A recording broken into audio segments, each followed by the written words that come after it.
Now, as I said before, for those of you who were not there before, I have a question.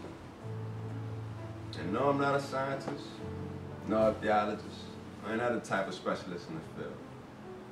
Yeah, just an ordinary individual.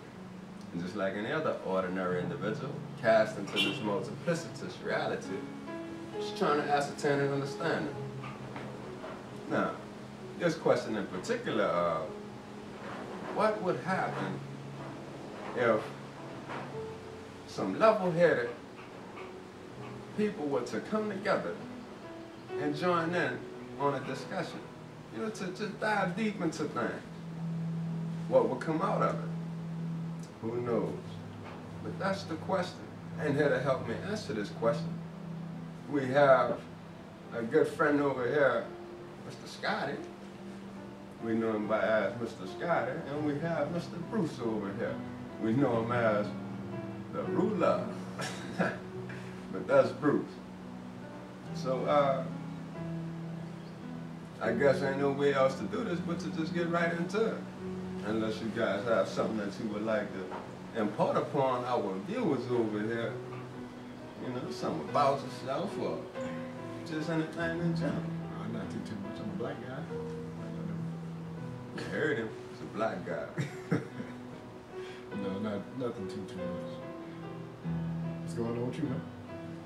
Man, it's just another beautiful day. Got the skyline up there. Enjoying the sights, man. Just shit, man.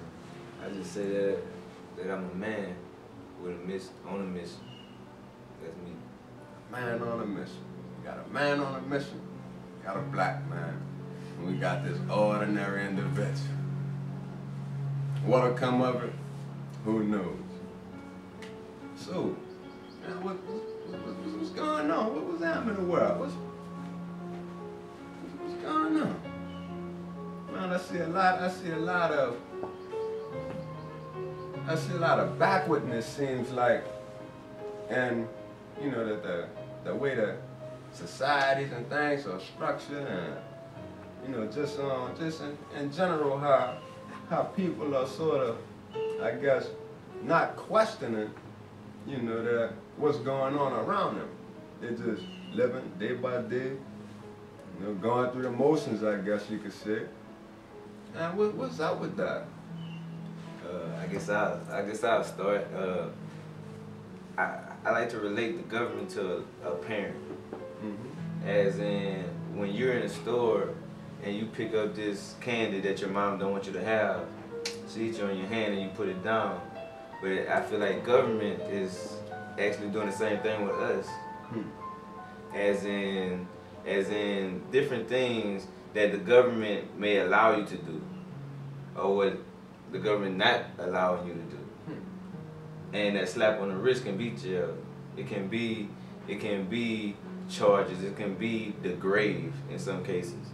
So I feel like everyone has stopped questioning the government, and that's like our ruler at this moment. So they sort of took on a role of a surrogate parent or something like that. Exactly. Which is crazy, man. I feel like, who's to say that this government is in place with the government that, you know what I'm saying, either you or I wanted to be in place at any particular time. You know what I'm saying? So at all times, should I continue to submit to their authority, their supposed authority?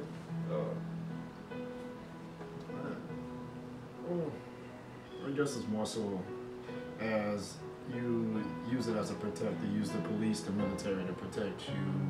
These laws are supposed to protect you. Kind of like you said, a parent. They're supposed to keep you, you know, safe.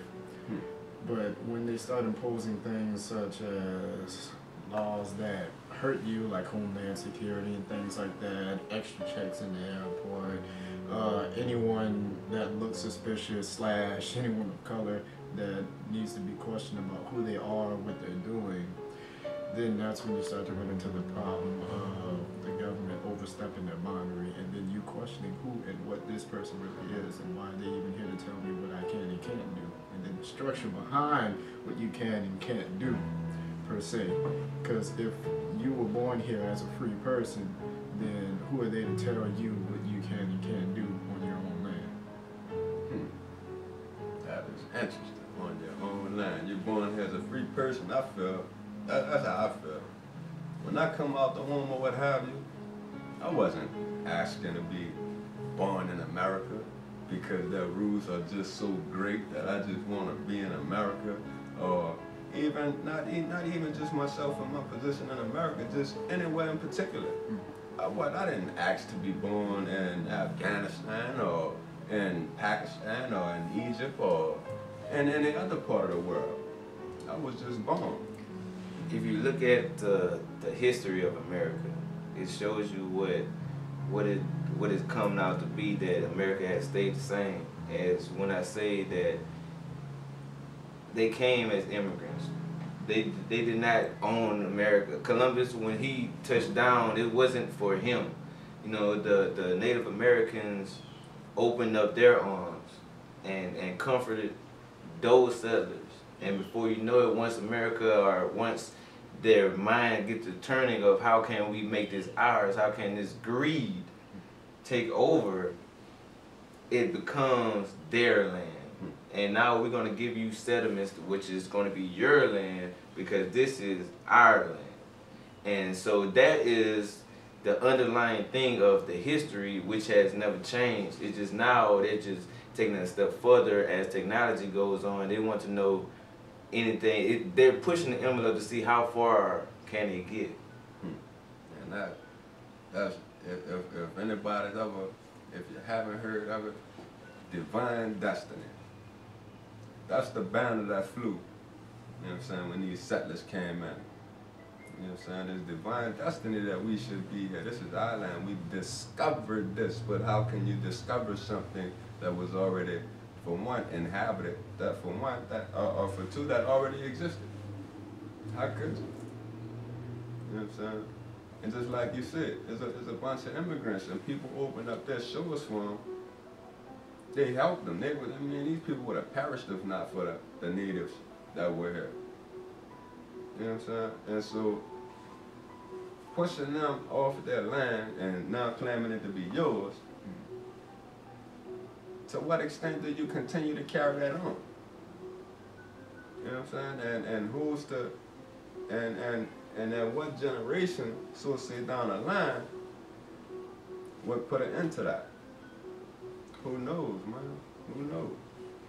I don't think you can just, I think they feel like it's so long ago that you can just wake up one morning and be like, no, that's not how we want it to be. But of course, if enough people did, it tends to, numbers tend to stop the government. It takes a lot of numbers though.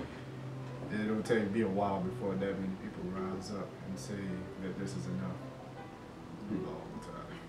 Yeah, long time, man, but when is that time to start? But I feel like it's been started, it's been in the works, but they've been doing such a good job of suppressing it.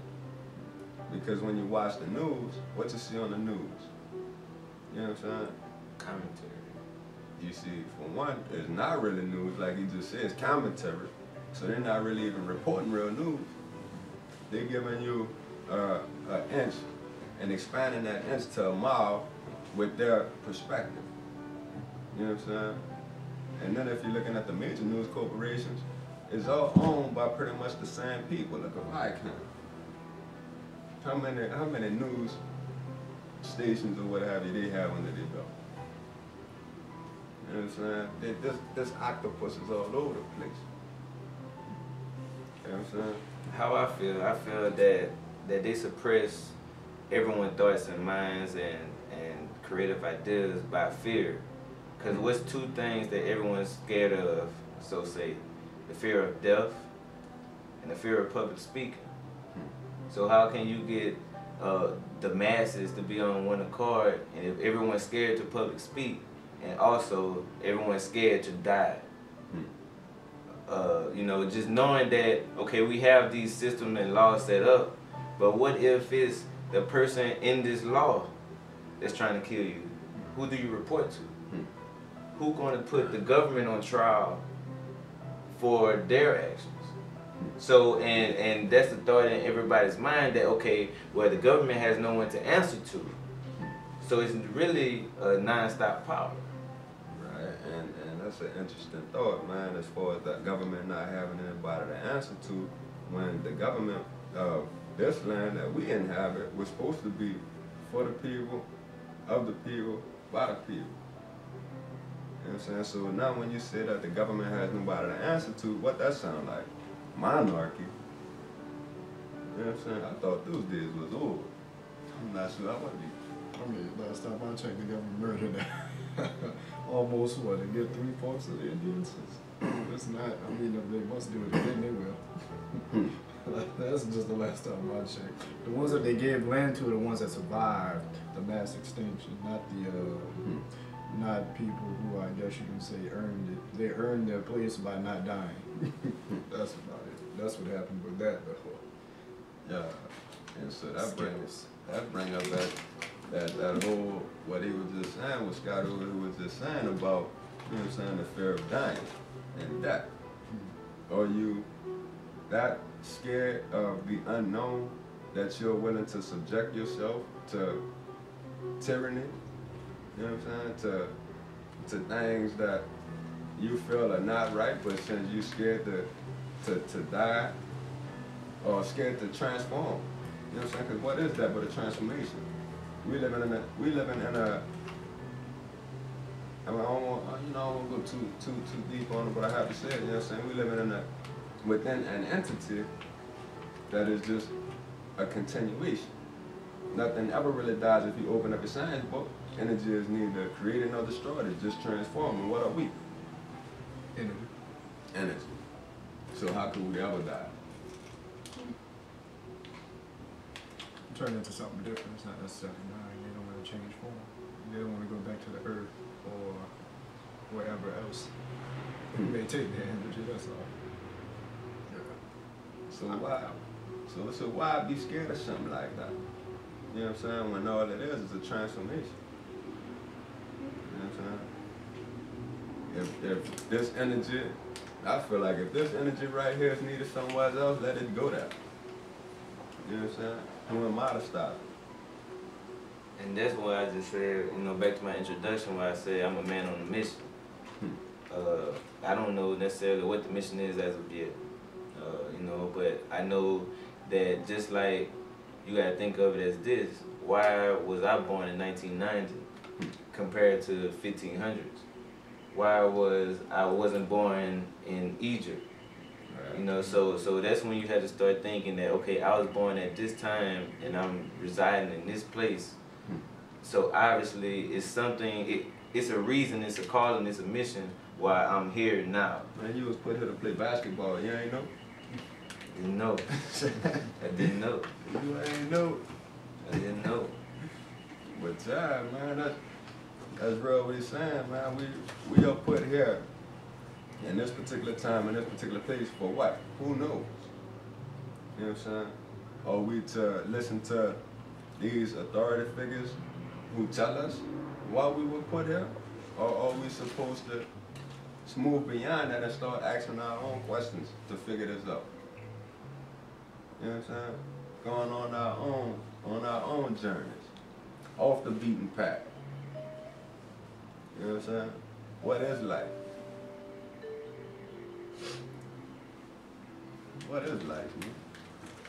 What is life the way they want you to know, or what is life the way you decide to live it? That's the question. You can, I guess you can decide to live life, try to be millionaires, try to find what I guess what you're here for. And then there's the life that they want you to live where you go to work. You wake up, you go to work, you get off, you get your paycheck just so you can go to work again. That's essentially what they do. They don't pay you. You don't see a whole lot of people that get paid the amount to live, essentially, to graduate from their job, because if you keep them down, then you keep them coming back. You give them a taste, people get paid thousands of dollars, but that $1,000 just ain't enough for them to stop working. You can't stop working for years upon time just getting paid a few thousand a year. Right. But like I said, it's just all in how you want to live, how they want you to live. the same time too. And that's that mindset.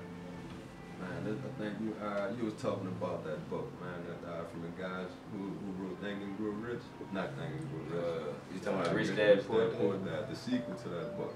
The Guide to Investing. The Guide to Investing. What they have, they showed you the cross of the cross. Yeah. The cross. It's basically, you know, like to explain it, they have it split up in 4 quadrants. Mm-hmm. And on the left side, it is your employees, and under that is your self-employed.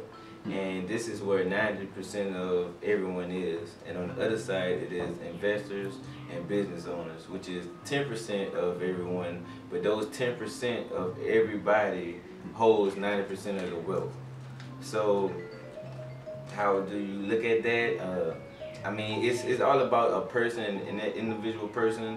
That's when I say knowledge is power, because you don't want to, you want to break that system, you want to break that mold, you just don't want to be a hand, you don't want to be just that, as I can say.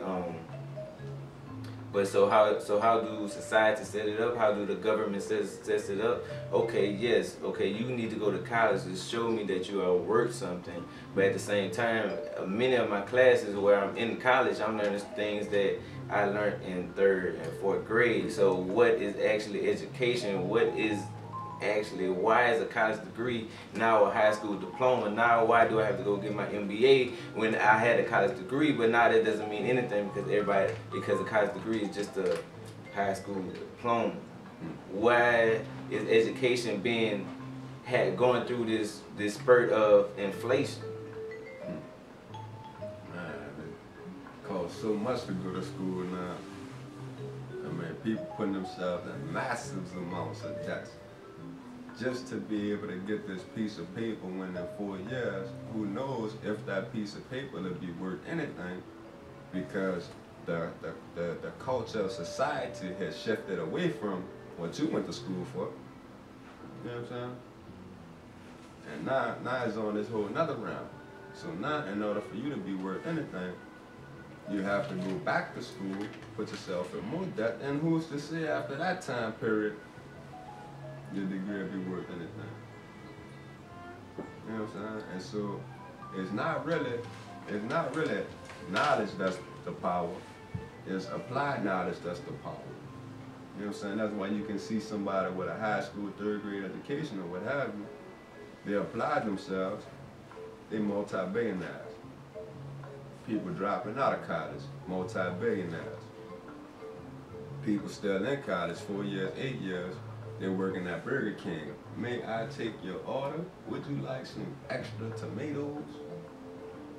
You know what I'm saying? It's true. That's true.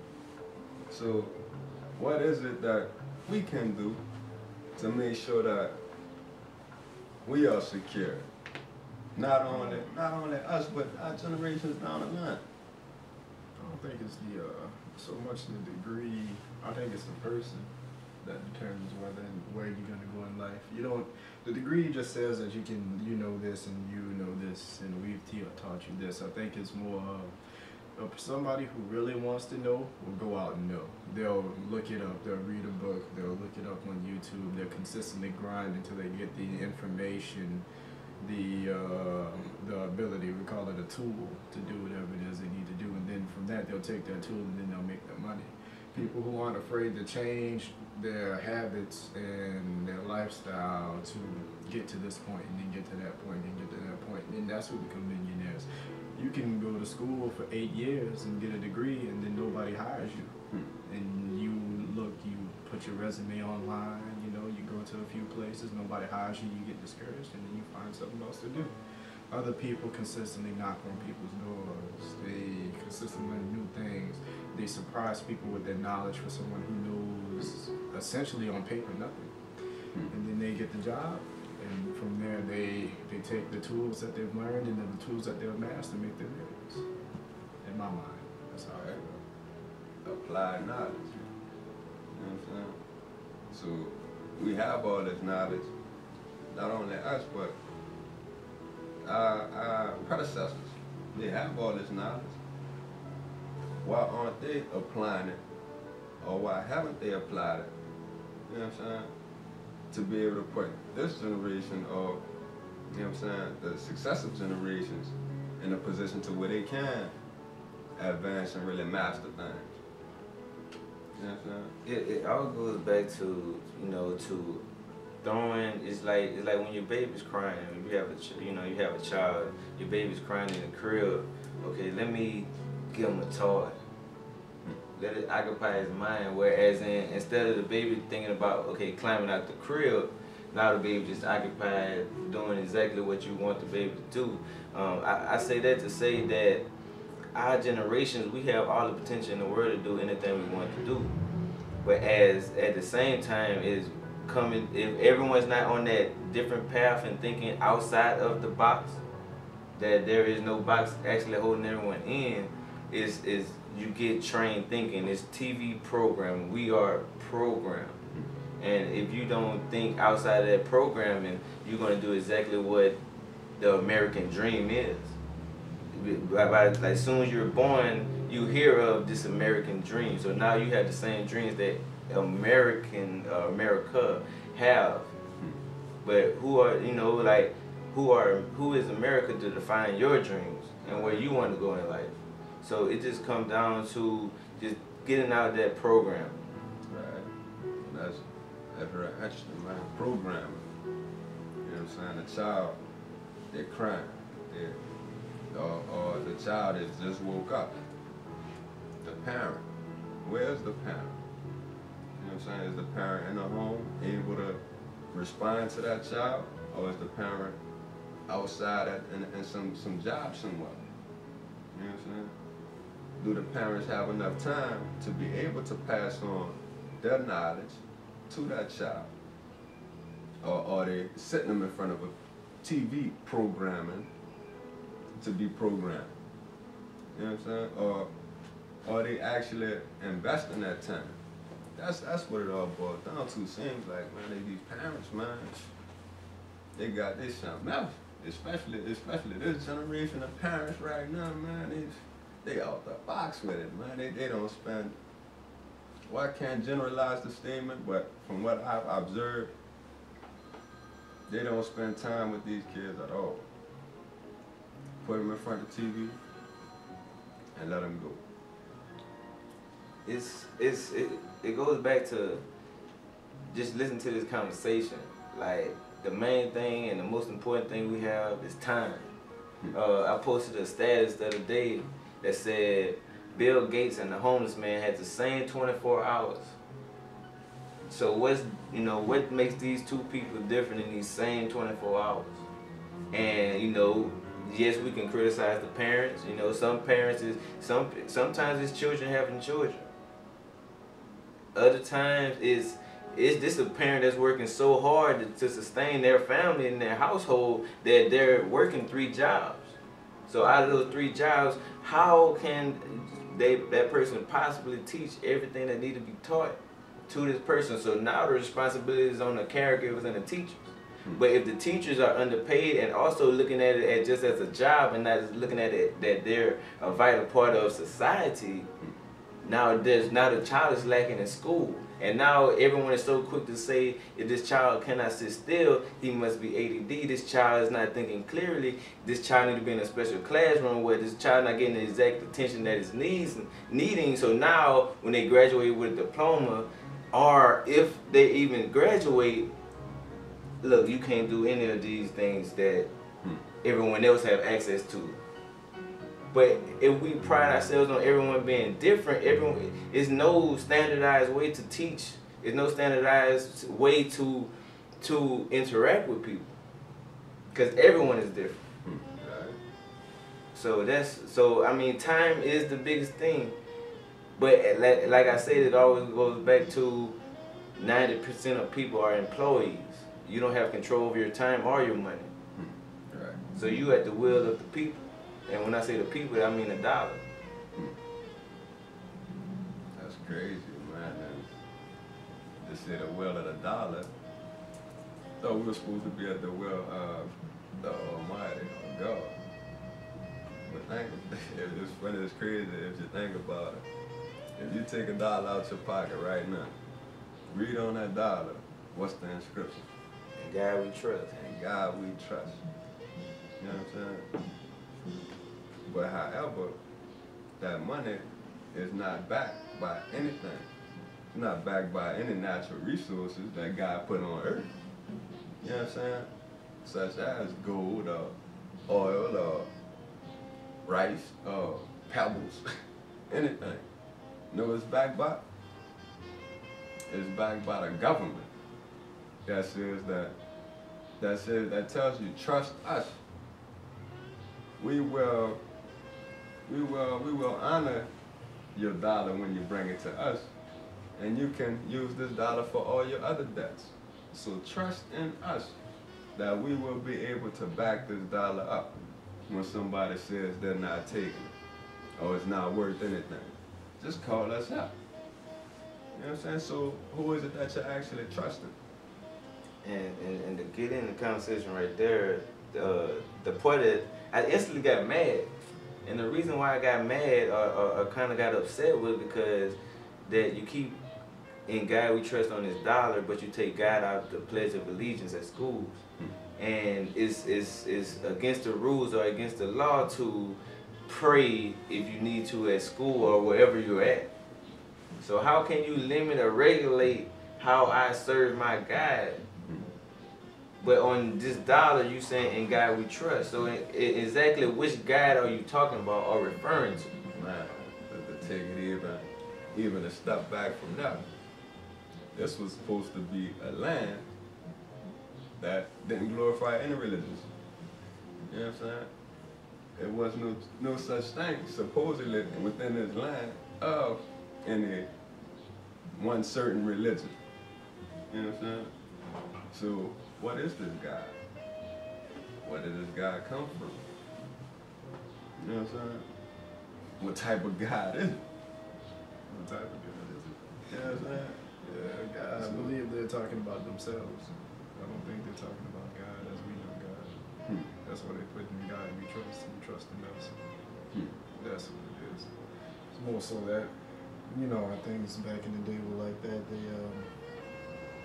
They people call themselves God, things like that, and the founders would be God essentially, because you'd have to do what they say. You look up to them for protection, food. You know, anything goes wrong, you know, you call on them to help.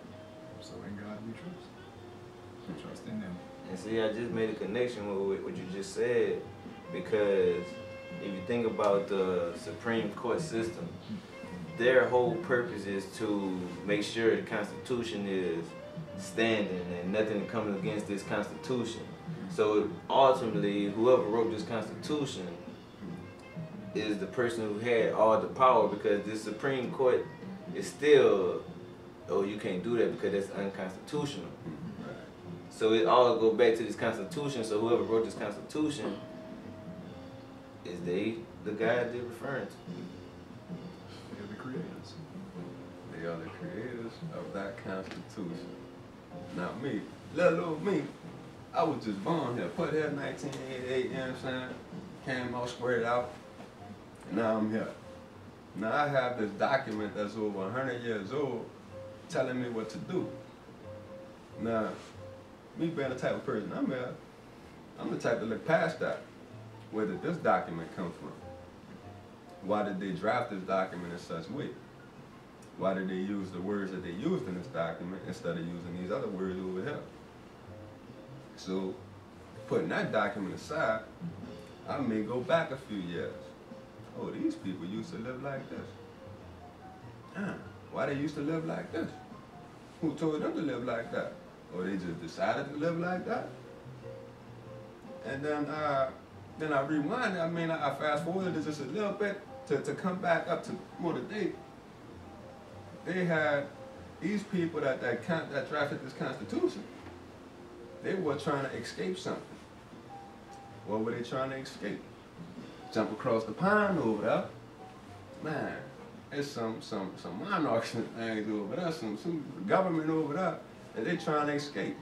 Why they trying to escape it? Who give them the right to escape it? You know what I'm saying? To leave, to break away from that. So if They just felt that they have these liberties that come directly from God. I'm gonna put that in quotations. You know what I'm saying? That come directly from God. Then why can't I feel like, and now in the present times, that I have these liberties, these rights from God that nobody can alienate me from? It's I'm kind of going, you know, to the side on the conversation, but it's looking at the people we elect. We all humans. We all have human feelings. We're not perfect, you know. We all have our downfalls, and the thing about it is that feeling of greed. When greed comes to a person and it comes as strong as it do to some people, who once again referring back to the term money over everything and money over this and that, you know, it's greed. So, you know, it's like now you at a point of you buying into the system. We call it a democracy. We forcing democracy over different countries. And me personally, I don't trust anyone who's running for any election, because I feel like, okay, now you have to take a step further and saying, what are you actually running for this office for? What is your agenda? What's your personal agenda? How can you benefit from this, being in this position of responsibility and ultimately representing this body of people wherever you're at as a whole? So once you start questioning these people's motives, you thinking about the whole picture of saying, what's everyone's personal agenda? I remember I forgot what class it was, but it was two theories. The human comes out and is naturally good and learns evil. Blank slate. That's what you're referring to. I forgot the two theories' name. But the other one, it was do a child come out naturally bad and teach him good? Right. Yeah, man, and that's pretty much the whole thing about everybody's born into sin. You know what I'm saying? That's coming straight out the Bible, the good book. The good book, that don't even sound right. The good book that says that everybody comes out bad. Deep book. That's crazy. But going back to that, everybody is born into sin. You know what I'm saying? So you're dealing with generation upon generations of people that's been indoctrinated upon that ideology, to whereas now that is the standard. People are bad, so we have to make them good. How do we make them good? Stop them from being bad. How do we stop them from being bad? Punish them until they get good, until they submit to what we say is good, which boils down to your perspective. And the point, one thing I want to say when you said the book and the good book is back to what I was saying about stories being passed down. Because actually, even when it comes down to the Bible, these humans wrote this book.